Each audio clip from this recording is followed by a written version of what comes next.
I'm Margaret MacDonald. I'm one of the curators of this gorgeous show on Whistler and the Thames. A few years ago, myself and a colleague thought about doing a show about the Thames, and particularly a set of etchings that Whistler made between 1859 and 1871. And eventually we have put together this wonderful show, 70 works, which starts with a very special roomful of the Thames sets. The theme of the show is the Thames. It starts at the docks, in the really seamy, scruffy area of the docks, and it gradually moves upstream, looking particularly at the bridges which seem to have obsessed Whistler. Now, our exhibition is called An American in London, Whistler and the Thames. And of course, Whistler was an American. He was born in 1834 in Lowell, Massachusetts. But from then on, he became really one of the most cosmopolitan of artists. He was in a school in London and in America and in Russia. So, by the time he got to settle in London, which was 1859, he was well-traveled. He could communicate with people on all levels. He seems to have been both upwardly and downwardly socially mobile. But he was also a bit of a dandy, quite a charming person who got on very well with people. I'm saying this because some of the image you have of Whistler that has been published a lot says he was aggressive, unpleasant, lazy. And I think our show, I hope, shows that he was most of the time quite something else. A great friend to several lovely people like Fantin Latour and the French Impressionists. He's very good looking at this point, I think. He's got curly hair, this nice little straw hat, which Americanizes him a bit. And probably a pale linen suit, which is rather French. A floppy cravat, that shows he's an artist. So all these things are just a little bit unusual for London. Almost certainly this was done as a portrait he would give to friends, and he gave one to his mother. But very soon it became a valued object and collectors wanted to have it. It's a fairly rare dry point. It's done with great immediacy. To do this, you work directly on a copper plate with an etching needle and you just draw. That sounds easy. I've tried it. It isn't easy. It isn't easy at all. So to get this sort of fresh effect means a very powerful line is being drawn, and yet it looks fresh and easy. So Whistler, at this point, is ready to go, and he's creating these wonderful images of the Thames. Now, this rather mysterious self-portrait, we don't know quite when it was done. In fact, this is an X-ray. This portrait was painted on a big canvas, and then Whistler abandoned it and painted over it. Maybe he didn't have another canvas to hand. And he painted sideways on a picture of Battersea Bridge, which is a central point in this exhibition. And it seems strange to me that what seems to be rather an attractive portrait was abandoned for what he must have considered a more important work, this picture of Battersea Bridge. This is an etching called the Lime Burner, and it shows a lime burner in his working house. It's at East London Lime Wharf, backing onto Whopping High Street. It's interesting because lime burning was actually a really dangerous business. You were using acids, caustic materials. The lime burners often died from burns. And curiously enough, Whistler, making etchings, would have been using acid, and so he might well have sympathized and empathized with the lime burner himself. But also, the composition in this etching and the technique, the skillful draftsmanship is so amazing. The composition with its series of rectangles moving in, light, dark, moving into this tiny, intricate detail looking right across the river to the other side is amazing. These etchings, one has to stop and look. They're very intimate and they're very intricate, and they show this fantastic attention to detail. It's a very skillful artist at work here. It's also a skillful artist working very hard indeed. This is a fantastic picture and one of the high points of the show. It's called Whopping, and it was painted from the pub, the Angel, down in Bermondsey, which is still there. It's a very good place for a pub crawl. Whistler painted it for several years, on and off. He was staying down for a bit at Greenwich and then in Wapping itself. In fact, in several places in that area. And he painted and changed it quite a lot as he went along. There are letters to his friend Fantin Latour describing him at work on it and saying how wonderful it was going to be a masterpiece, and that it was also very difficult.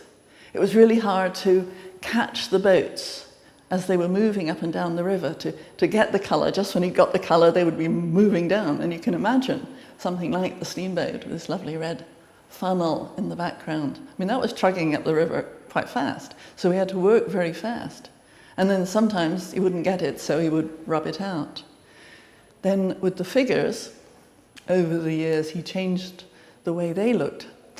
And his mistress, red-haired Irish woman, Joanna Heffernan, he changed her quite a lot. At one point she was looking out on the river.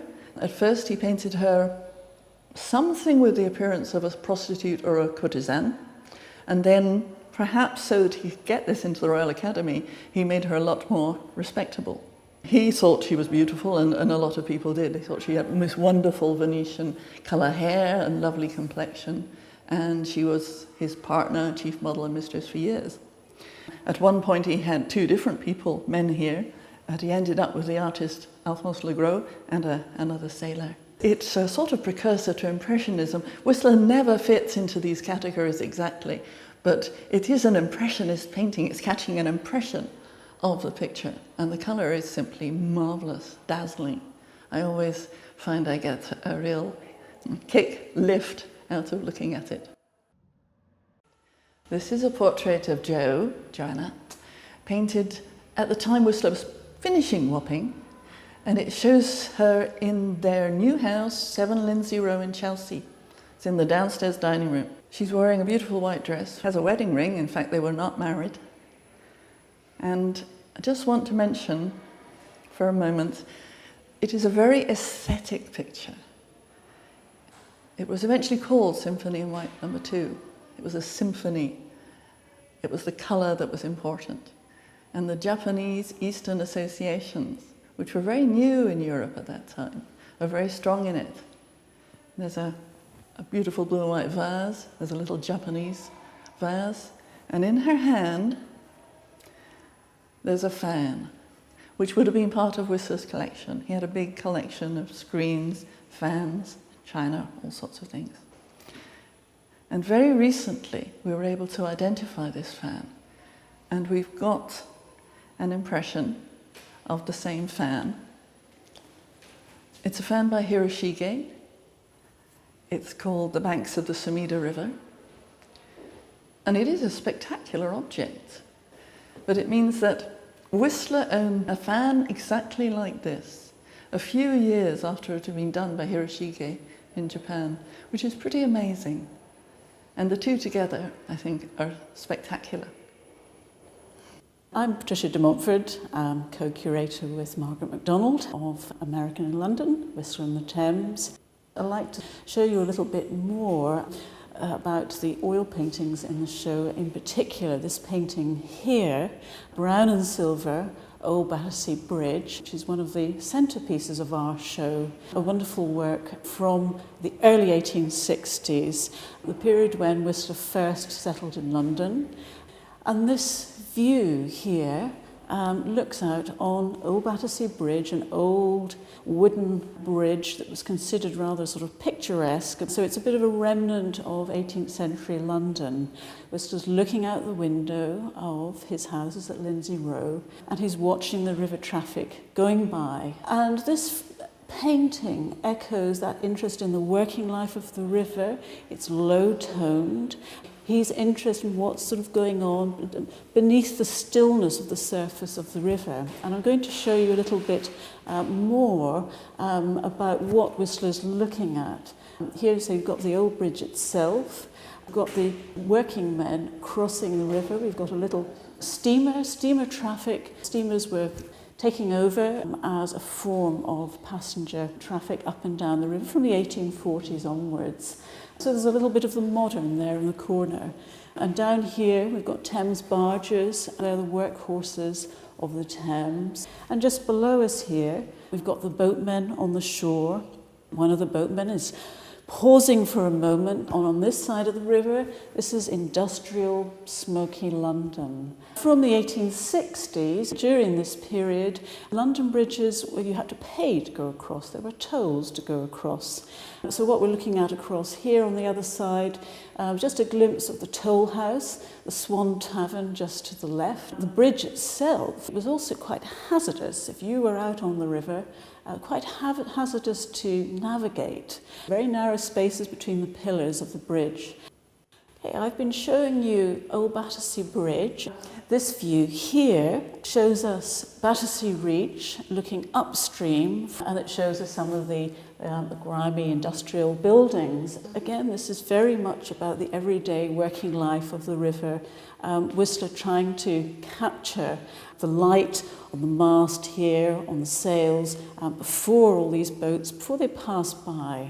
One of the things Whistler struggled with was trying to take a snapshot of this very busy river. What we've got in the centre, or just off the centre of this painting, is again one of the workhorses of the river, a Thames barge with its sail. In the far distance here, we've got one of the sort of cargo barges, the larger cargo barges, but they were also, they were pretty tough. They look small, they look perhaps a bit fragile, but they were pretty tough, pretty strong. They could take up to 250 tons. So they're very much made for, say, the industrial life of this river.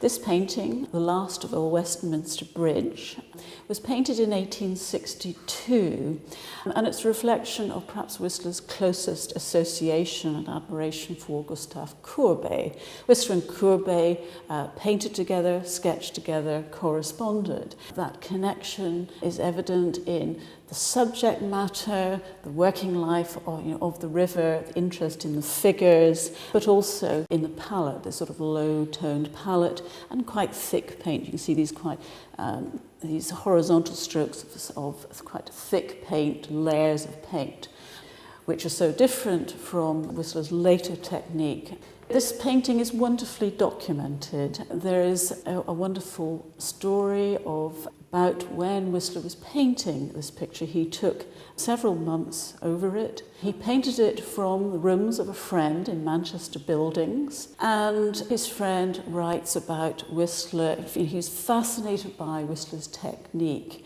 and he talks about how Whistler would be at pains to dab the paint just in the right spot. He talks particularly about what he calls Whistler's dexterous dabs of white paint. He paints the shirts, the little boxes and packing that's down just in this corner here.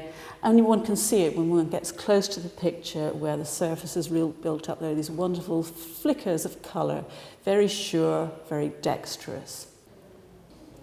I wanted to bring you to this group of drawings. Whistler's images of the Thames are distilled from an incredible knowledge, a detailed knowledge of the life of the river and its structures.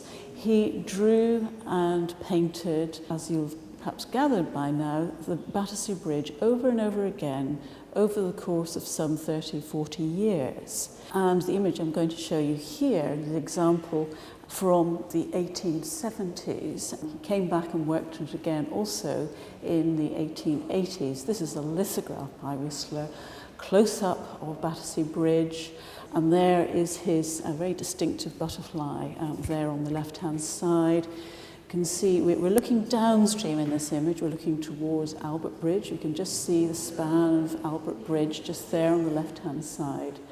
And some images of the barges as well, the working barges on the river and the rowboats. Another thing I love about this image are the people on the bridge itself. People use this bridge every day. They walked across it to work, they commuted to work. And sometimes, as you can see here, maybe they paused for a while to look downstream, to have a break, have a rest, or perhaps to watch the artist at work. Now our show ends with this gorgeous picture, Nocturne in blue and gold, old Battersea Bridge. It isn't actually the last image of the bridges, and it certainly isn't the last image of the Thames that Whistler did, but it is a very crucial and pivotal work.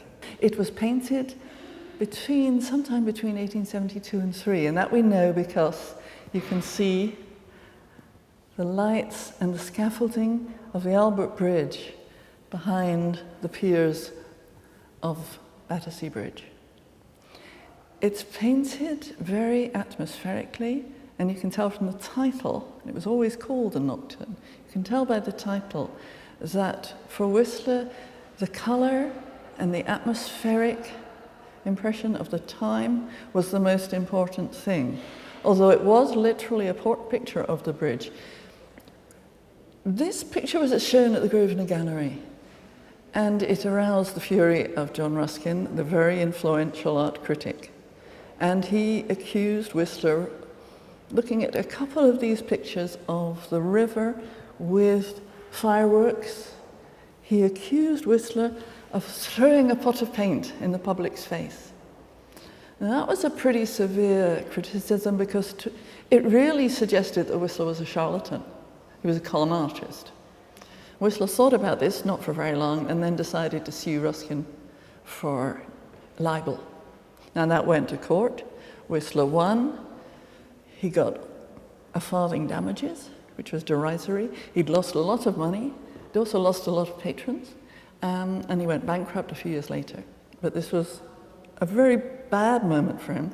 On the other hand, he became very well known among a younger set, a more avant-garde set of artists, and perhaps a slightly different set of patrons who were prepared to go along with him, who could see that this was a very beautiful atmospheric painting, and that it still did have this basis of realism, that it really was the bridge.